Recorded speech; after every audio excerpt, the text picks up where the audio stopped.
Hey guys, welcome back to the channel. Josh here. We're in the shop today and we are assembling frames. Not my favorite thing to do, but one of those necessities that every beekeeper has to go through as they start their journey through this wonderful hobby. I guess you could spend a little bit more money and buy already assembled frames, but what fun is that, right? So I figured I'd just take a few minutes, maybe 10, 15 minutes here and kind of walk you through the process that I use. This is a jig that I made out of, I believe it looks like it's plywood. Real simple to do. I can get you the dimensions if you would like, but it's really simple. It's just a easier way to assemble up to 10 frames at one time. I find it's just a quicker operation. Just obviously rectangle in shape, 4 pieces of plywood, give yourself a couple of handles on the end here, and then you have to make 4 little indentions in the plywood on each side so that you can slide these down, and I'll show you how it works. So I certainly didn't come up with this idea. I copied it online off someone else who figured out how to make a jig like this. You can buy them from Man Lake or your favorite beekeeping supplier. A lot of them carry different style jigs, whether it be for deeps, which is what this one is for, or mediums, shallows, what have you. I really only assemble deep frames for now. I don't mess with the mediums. I buy those ready to go with the heavily waxed foundation already in. I will give a shout out to Man Lake. I do like their Max Right cell technology.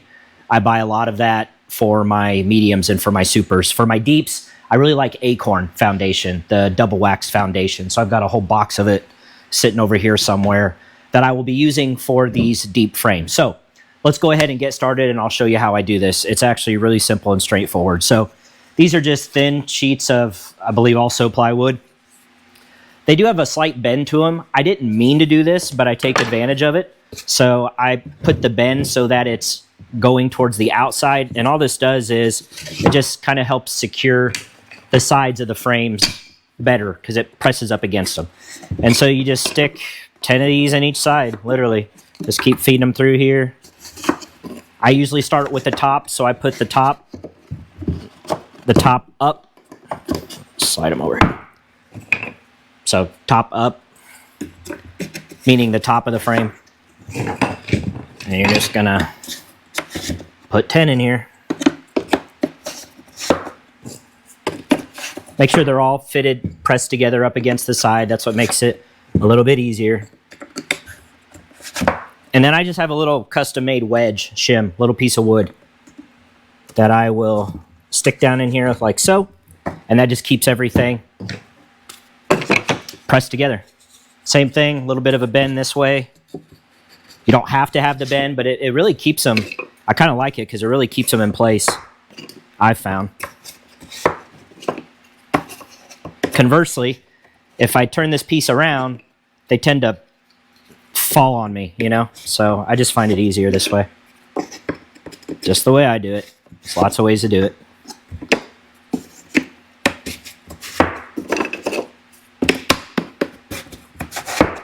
All right, I think we got 2 more here. 1 and 2. Put our little wedge in there. That one's a little too tight. Let's try it this way. That'd be a little easier. Okay. I use Titebond 3. Just what I choose to use. This isn't an endorsement or anything. This has been around forever. My dad's used it forever. He said this is good. It's obviously waterproof, whereas, and I have plenty of Titebond 2, is water resistant, I think. This stuff is inside the colony. Does it really matter? I don't think so. My buddy Dave thinks this is too runny versus the 2. Yeah, it kind of is, but I just deal with it. So all you're going to do is painstakingly go through here and put glue in each end on top. Make sure you get glue on the sides, not just down the middle and the bottom, but make sure that you get it on the sides. I've seen other beekeepers transfer glue out of the bottle that this Titebond 2 comes in into one with more of a, I would call it like a needle nose end, like needle nose pliers, to be able to really get down in there easily. I don't currently find that that's necessary. I may change my mind one day and switch to it, but I just make do with this. The one thing I will say, and if you watch Bob Benny, you'll hear him say this too, go very liberal with the glue. Don't cheap out on this, because literally you're going to see here in a minute that I use a brad nailer to keep it in place, but that's only to hold it until the glue dries. The glue, especially with these frames not having a lot of contact surface with each other, is what really holds the frame together. So then you just take your top bars here and start doing your thing. Just place them on top, making sure they're well seated in there.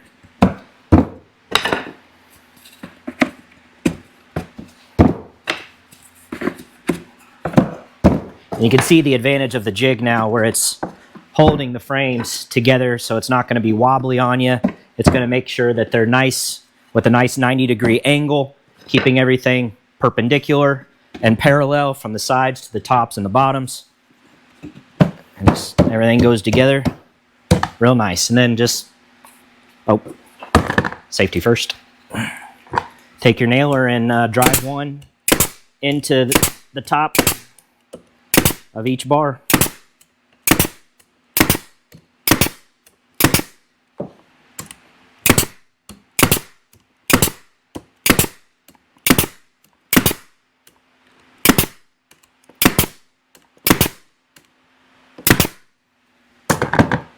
Okay, now take your little wedge out,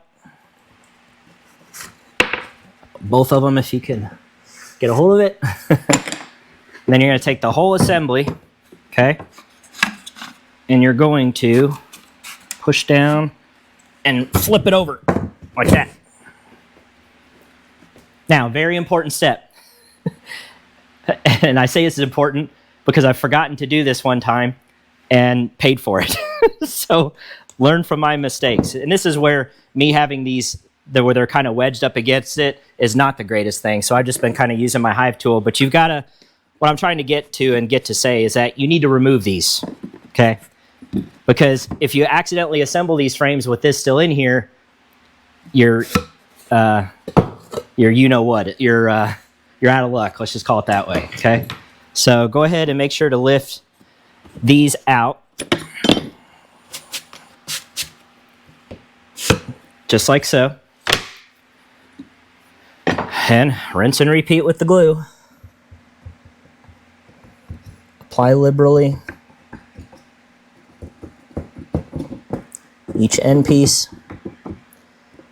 This is now obviously the bottom of the frames.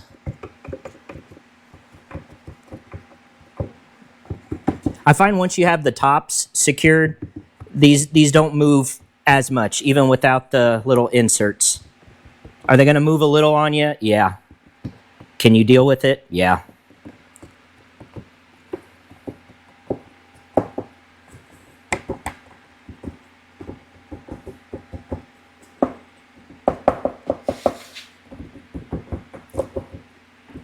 I mean, honestly, this is the part that takes the longest, guys.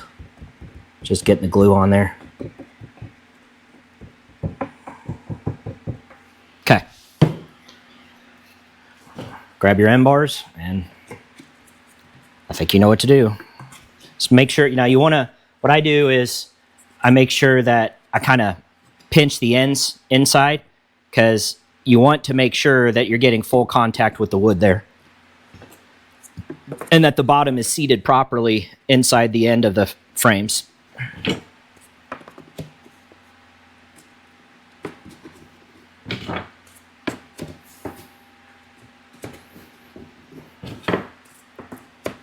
Some things I find in beekeeping, the juice is worth the squeeze, meaning it's worth it for me to spend time doing this myself versus buying it already done. And other things, I don't. That's up for each individual beekeeper to determine what your capabilities are, what you can do yourself versus what you want to buy already have done. Some do everything themselves, some do nothing for themselves. And it's not right or it's not wrong, it's just your comfort level. And if your time is worth it in terms of what you're doing. So I wipe a little bit of the excess glue off the ends there. And you probably guessed the next step, and that is to go ahead and get it nailed down.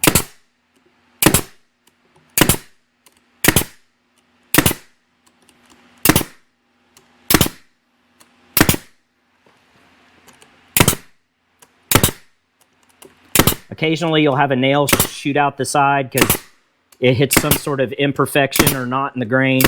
Doesn't drive straight down. You can just fix those as needed. That's it. 10 frames are assembled. Now, to get them out of here sometimes can be a little difficult. Sometimes they want to get stuck in there. But just kind of work them down.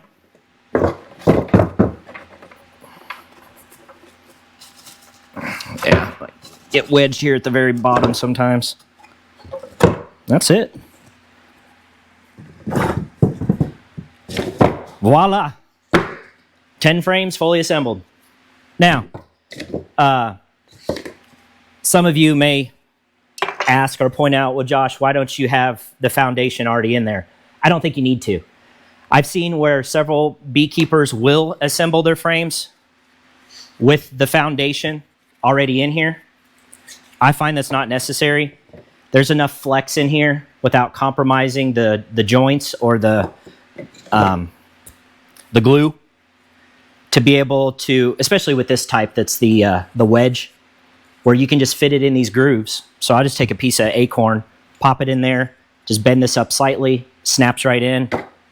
I've never had an issue. So, but yeah, that's it. I think it's simple. You can really knock out a lot of frames this way in a short period of time. I've got 100 to go through, and I've already done about 25 or 30 in, I don't know, 15 minutes. So I find it's a lot easier than just doing one at a time, and having to use any sort of 90-degree, square or something like that. The jig squares everything up for you, so you can be confident that when you pull it out, everything's going to be at a nice 90-degree angle, parallel, perpendicular, and your sheet of foundation will snap in pretty easily. So I think that's it. After this, you just rinse and repeat another 5, 6, 7 times, or however many frames you got to get through. But it's pretty simple to make one of these, I think, and pretty simple to use it. So I'll try to take some measurements and put the dimensions of this down in the description if you want to make your own. It's super simple. Obviously, your width is going to be the length of a frame from end to end. That's it. And then your dimension here is going to be a little bit greater than 10 of these to be able to hold that. That's it. And then of course the height here doesn't really matter. It just needs to stand proud when you have your frame in there. You wouldn't want to put it all the way up to here or something, right? It just needs to stand proud so that you can put your end bars on, as you saw me assembling. So that's it. Pretty straightforward and easy. So hope you guys liked this video. If you did, do me a favor and please give it the thumbs up. God bless you and your bees, and we'll see you on the next one.